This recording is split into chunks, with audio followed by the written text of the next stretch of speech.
Awesome. Here we are, Danielle. It's been a while. It's nice to see you. Hi, it's nice to see you, Sean.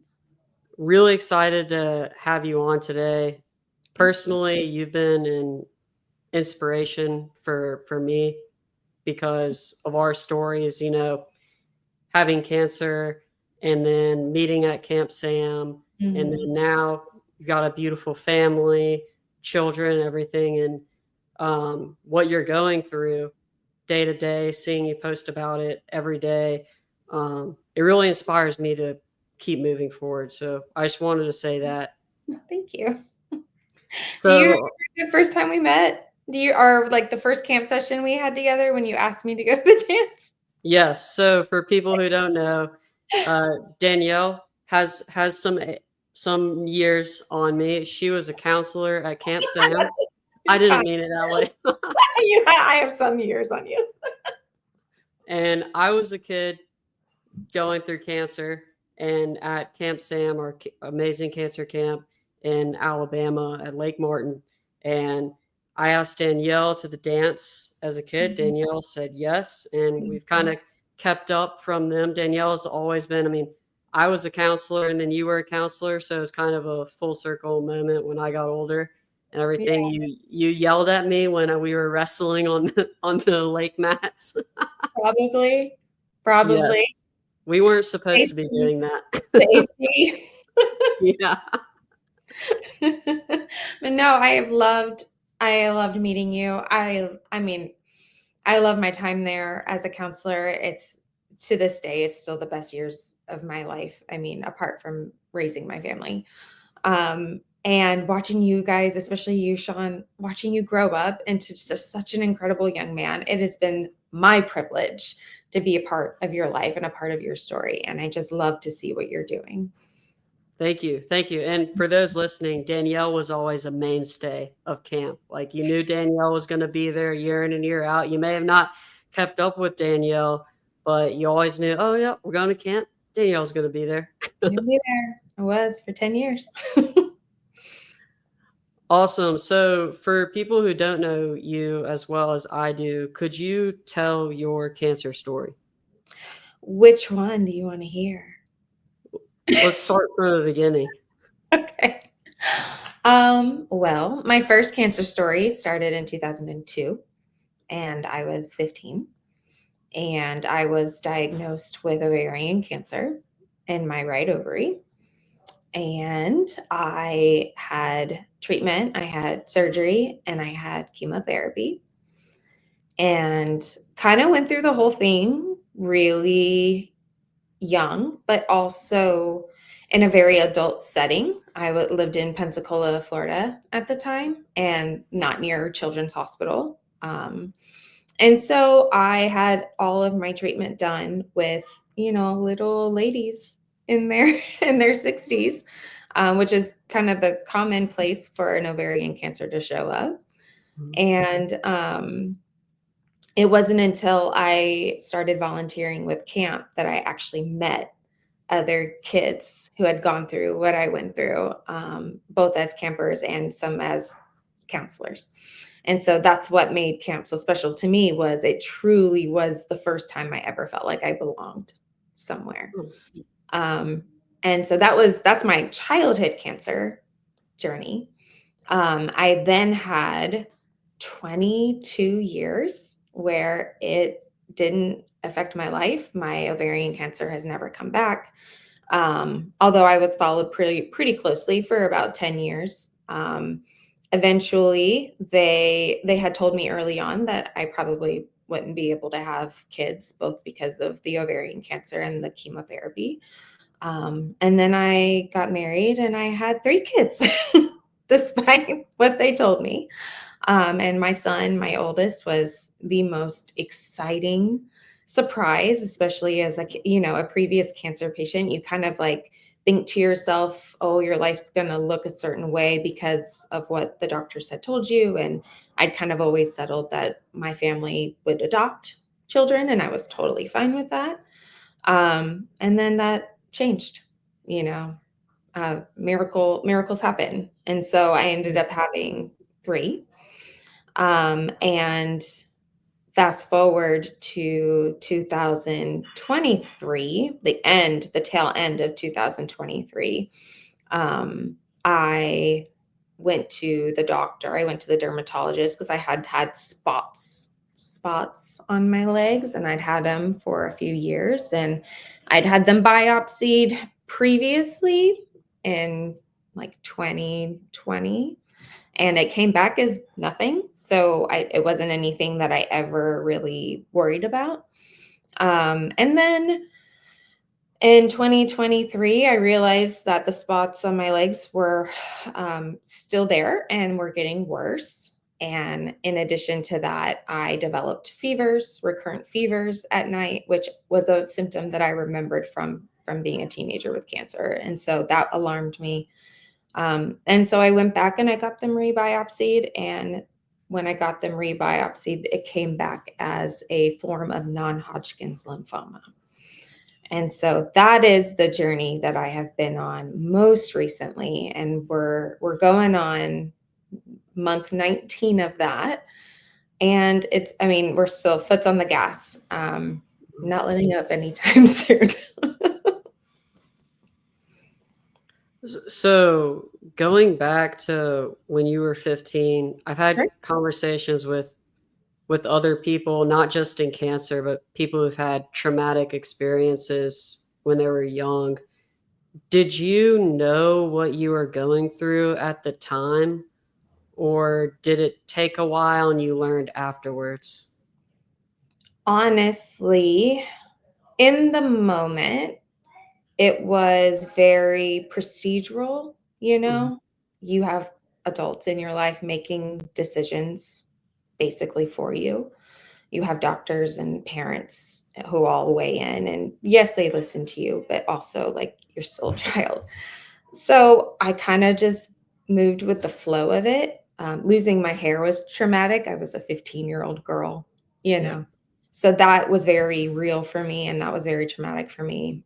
Um but to be honest, because that first cancer story, and I hate to use the word, was so minimal, but compared to what I'm going through now, Mm. I have two very different experiences. And that cancer journey for me, I don't describe as traumatic. Like Mm. it made me who I am today. It Yeah. projected me into what I wanted to study at school, and it projected me into finding my people through organizations I wanted to be a part of. And so I don't look back on it in trauma. And at the Mm. time, like I said, I think it just was very like left foot, right foot, soldier on until you get to the end, if that makes sense. Would you say is that something that you learned, part of being in the moment, going through something like that, and then not looking back on things in a Yes. totally negative way? Yes. And that has informed a lot of my attitude this time around. So Okay. this time around, it's funny, I like that piece of me has Mhm. already been has always been there. And so there was no birth of a new person when I got this cancer diagnosis. It was almost like, oh, I just tapped into a part of myself that I've always had, and I just like immediately kind of went into that mode, which has been different. Um, Given the fact that I'm married and I have a husband and he's never had any type of this situation happen. And so watching him through my cancer journey and watching myself through my cancer journey, like it's just different, Yeah. like because of the past experience, I'm more equipped to know kind of what the horizon's going to be. Okay. So, what would you say the difference has been in what you've learned, maybe about yourself or about life, between I guess, the first time and the second time? What have I learned about life? I've learned about life that it's unfair. Mm. And there's nothing you can really do about that. You know what I mean? It's unfair for everyone. It's not uniquely unfair for any particular person. And I've learned that life is about taking those moments of unfairness and learning how to cope with it in a way that makes the world a better place, that makes you a better person, that makes the world a better place in general. You get to make a choice. You know, when bad things happen to you, you get to make a choice how you're going to handle it. And there's no right and wrong in that. And there's a spectrum. And certainly I have been in that spectrum of there are some days where I'm like, life is awesome, life is great, I'm so happy. I feel like God's answering my prayers, things are great. And then there are days where I'm like, what the heck? Who signed me up for this? What is going on? Why does nobody love me? Why does nobody care about me? Like it's just you got to learn how to ride those waves. And I think that I learned how to adapt fairly easily because of that. That's amazing. I've actually heard something recently. I can't remember who it was from, but they said something that everything in the world that happens to you isn't good or bad. What makes it good or bad is how you respond to it. And Mm. I obviously having cancer is in no way good, but what makes a real difference, or anything that bad that happens to you isn't good, but what makes a difference is how we respond to that. Because you can, if you have cancer and you have this positive attitude about it and you continue to fight and be an inspiration for a lot of people, you could inspire one person to Mhm. change their life based on your positive attitude. And you are inspiring so many people, right? So it's and I've seen that through so many people like Sam, or just those who have had to go through really difficult things, have the ones who act positive when adversity strikes. It's really a game changer. It is. And for me, part of that positivity is my ability to connect.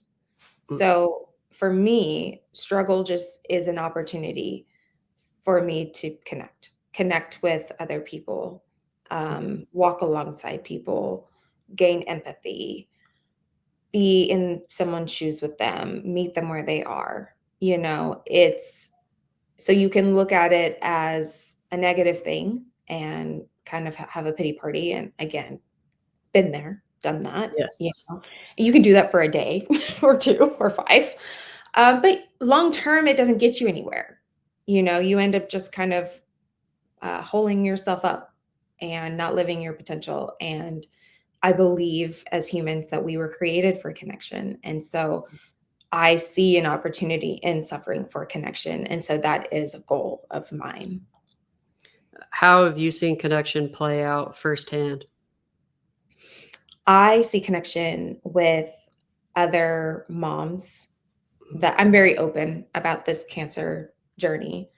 Um, and it's purposeful. It's purposeful because when I was first diagnosed, so I had to do 4 or 5 months of chemotherapy, and then I had to go into a stem cell transplant, and then that transplant failed. And then I went through graft rejection, and then I went through relapse. And then I went through radiation, more chemo, and now I'm gearing up for stem cell transplant number 2. Okay, that's a lot. That's a lot. And there's not a lot of people who have that experience, but it's a very heavy experience. And so, because it's been difficult for me to find my people of like, hey, I know what you're going through. Hey, I've been there. I was a mom of young kids going through a cancer diagnosis too. Like, let me help you.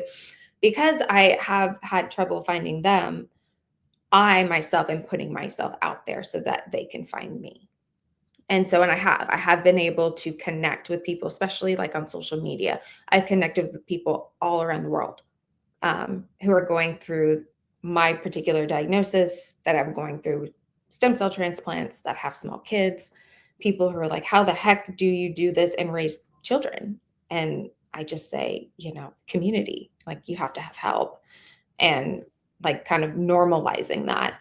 And again, just meeting somebody who can like look you in the face and say, "Oh my gosh, I'm so glad you understand what this is," is a game changer when it comes to you not feeling like the world's against you. There's that Mhm. connection breeds comfort. That's really inspiring. That's awesome that you're able to connect.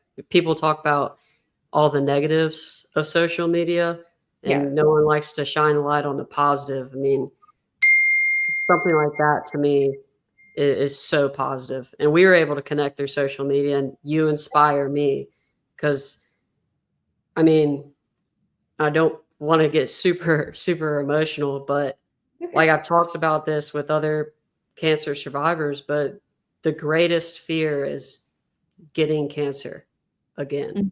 Like Mhm. it's everybody's fear. And it's hard to have that in the back of your mind every single day when you're walking around, Yes. going to watch football games or doing whatever, and it just sits there. Mhm. And for people like us and for people who don't know, if you have cancer once and you have radiation or chemotherapy, your chances of relapsing are higher Goes up. than Yeah. so it's a it's a constant heavy fear. It's I explain it like once you've been, and this statistic is made up for disclosure. Once you've been the 1%, meaning like you're the 1% of people, like, oh, children don't normally get cancer, or 15-year-olds don't get ovarian cancer. Like there's a 1% chance that's going to happen. You know what I mean? Once you've been the 1%, even one time, in your mind, you kind of take that on of like, there's always the possibility that I'm going to be the 1% in Yeah. a lot of different situations. And so statistics are great, don't get me wrong, and science is very valuable and important. But at the end of the day, like numbers are hard for me because I've been the 1%. And I walked around for 20 years kind of waiting to see what would ever happen. And then when it does happen, um, it's devastating. You Yeah. know, it's So it's devastating. did you have that fear after age 15 Yes. and it weighed?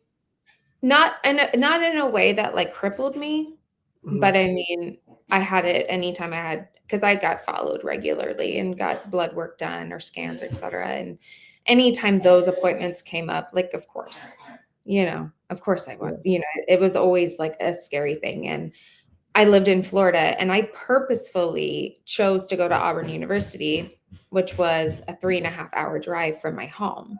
And I did that on purpose in case I needed to come home, like, so I went into college with this mentality of like, I'm gonna go and try to live my life, but like also just in case, I got to make sure I can get back to my doctors and my team and go home, you know? So, and it's always been a part of who I am. Very, very similar over here. That's why I chose Sanford for the most part because it was right next to my parents' house. Something bad happened. For me, and part of what I'm doing with the public speaking, and one of the big lessons that I learned pretty recently was I was crippled by my fear of getting cancer again. Yeah. And it was bad to where every night I would constantly think about getting cancer again before I go to bed. Or if Mhm. I watched a ER show or something like that, I'd get nauseous. Oh, I can't watch a lot And of dramas. yeah, no, I It's can't. No. But um, what I learned along the way was living in the past like that and thinking about what cancer did to me made me anxious and depressed. Yeah. And it gave me really bad thoughts. Yeah. But and you can see the tagline in the upper corner up that way, earn the moment is the Mhm. idea that every moment is earned. All the things that have happened to you in the past have gotten you here because you've put work in whatever way. Like if you're a survivor, you've really earned that moment, a survivor of anything, a survivor of anything hard that you've had to overcome. You're in the moment. You should give all of your attention that you possibly can to that moment to keep powering through. In fact, I just recorded a podcast that's coming out tomorrow. By the time this releases, it'll have been out a while. But my friend Rashad has a incurable blood cancer. Yeah. It cannot be cured.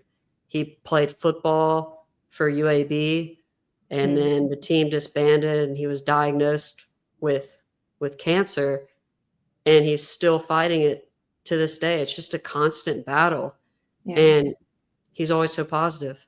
Yeah. He's like, if I think about the future or the past all the time, I'm gonna be a mess.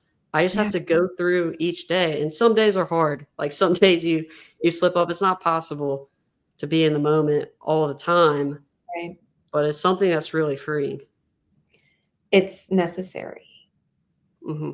You know, my husband and I, we have these discussions too, where he's like constantly thinking about already a week from now, 2 weeks from now, or whatever. And I tell him, I said, I don't operate that way. Like, not when it comes to this. When it comes to this, I have to take it one day at a time, because there's nothing I can do about the future right now. And there's nothing I can do about the past right now. I can only do what I can do today. And that has to be enough, because that's what brings you peace and comfort. Anything else, you're going to try to control something that's uncontrollable. And nobody feels good when they try to control something that can't be controlled. No, you got to control the Drive yourself control. crazy doing it. Yes. Yeah. Have you felt more connected in some ways? We talked about connection earlier, but through being in the moment and trying to be intentional about that. Oh my gosh. Like, yes. Particularly, and this part is where I might get emotional, but particularly with my children, I earn every moment with them right now. There are so many, and they're young, so they're 3, 5, and 9. And they've been going through this with me since they were 2, 3, basically, and 7. And so ever since I got the diagnosis, which, don't Google it, it won't bring any comfort, but it became so acutely important to me to be in the moment with my kids and make every moment with them meaningful. Now, that doesn't mean it has to be grand. You know, it doesn't mean we have to be doing and spending tons of money or going on crazy vacations or doing fun things all the time. Even as simple as like reading a book with them, playing a card game with them, getting to know them as people.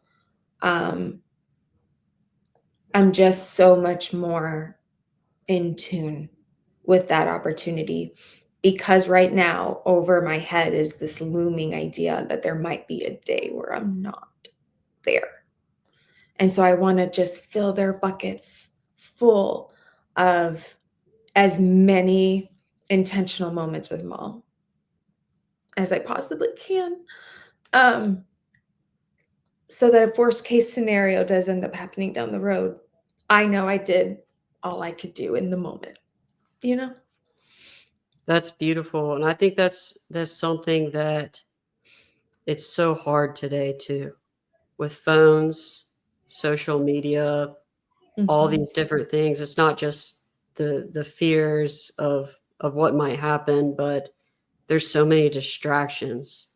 Yeah. And it's difficult, but it's something that maybe a lot of people don't talk about, being intentional with being in the present, Mhm. but it really is life changing just to have that intentional mindset.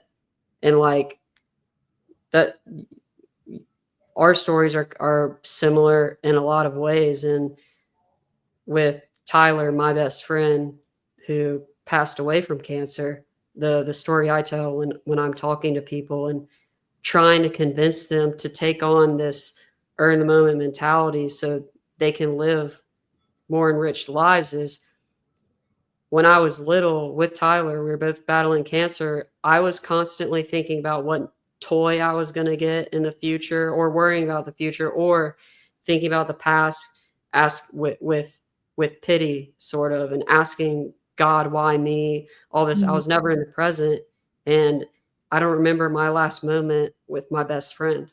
because I was focused on all these distractions. Yeah. And you see it like when you go to dinner, Oh yeah. families just on their phones. It's like Yeah. you don't know what comes next. Yeah. My kids will tell you we're having a screen-free summer and they hate me for it, but They're gonna love it's you for it though. it's producing some really beautiful moments, you know? Yep, it's all connection, and like that's what we as humans need. Yeah, Yep. absolutely. And I wanna be clear too, I'm not, like, an expert at all of this. I am in therapy, and I love therapy, and I'm all here for therapy. Mhm. It's been instrumental for me to keep a positive mindset. Therapy is extremely important. Extremely Definitely. important. Yeah, 'Cause you have this to does talk not to come people. naturally to me. It is something that I get coached through. So, if anyone's listening and you're like, "Oh, I don't have it in me." Well, me either. I see somebody who helps me get there. Definitely, definitely, and now you're helping other people. Well, and again, that's kind of that pay it forward, you know. We go through the things so that we can come alongside the people who are also going through the things. Mhm.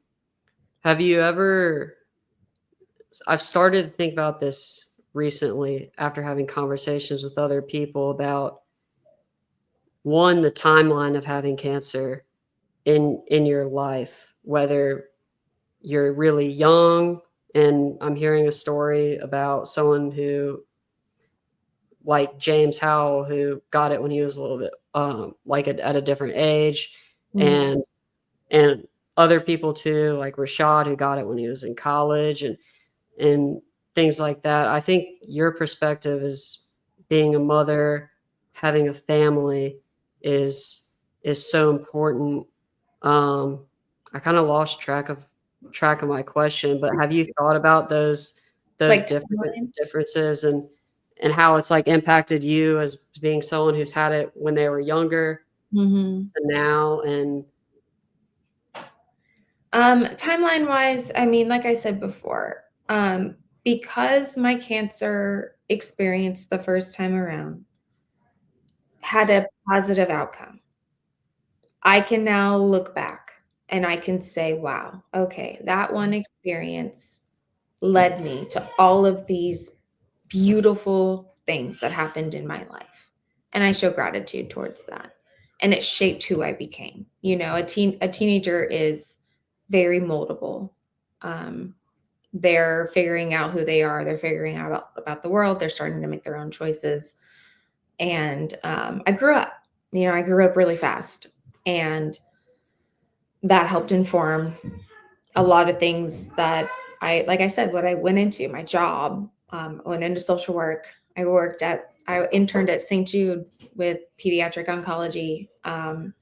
You know, all those decisions led me to my husband that now I have this beautiful family. Um, Timeline right now, I don't know yet. mhm, I don't know yet. I pray every night that someday God will fill me in, you know, 10 years from now, 5 years from now, 20 years from now, that I will still be around where I can look back and I can say, oh, okay, God, I get it now. That makes a lot of sense. Um, right now, because I'm in the thick of it, I don't see it. And that's hard. And I really struggle with the idea that I wasn't initially supposed to have kids, and then I was blessed with them. And then now there's like this looming threat that I'm going to get taken away from them. And I just refuse to believe that. I refuse. And that's what that keeps me moving. That keeps me charged up. That is what fuels every treatment decision. That is what allows me to make the hard choices and to be in the moment and to be the kind of mom that I am is that literally every day I am fighting for them. I'm fighting to stay here with them. So I don't know. Ask me in 10 years. Ask me timeline wise how I feel about it. Gosh, I'm so sorry. That's extremely powerful. That you have the wisdom, the courage, and the strength to have that attitude and insight as well. And I know in 10 years you'll be healthy, you'll be here. That's We'll right. celebrate at Sam, Right. and It's all about. it'll be great. But gosh, that was it got the great moment. That was just a beautiful, beautiful. Sorry, I'm a little blown away. That like it sort of humbles me talking to you and talking to all these people because your stories are just so inspirational. And I love how you're trying to be a positive light for everybody out there.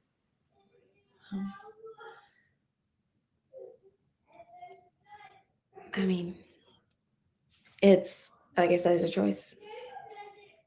And I just can't live. I can't live in the negative. I tried, didn't work. Moving on.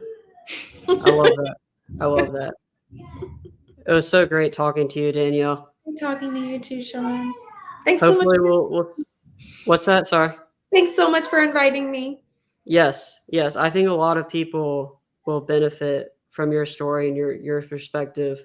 You're you're the first person who I've had a conversation who really is like an adult, A um, grown up, grown up. grown up Don't about tell cancer. anybody. I don't feel like a grown up, grown up.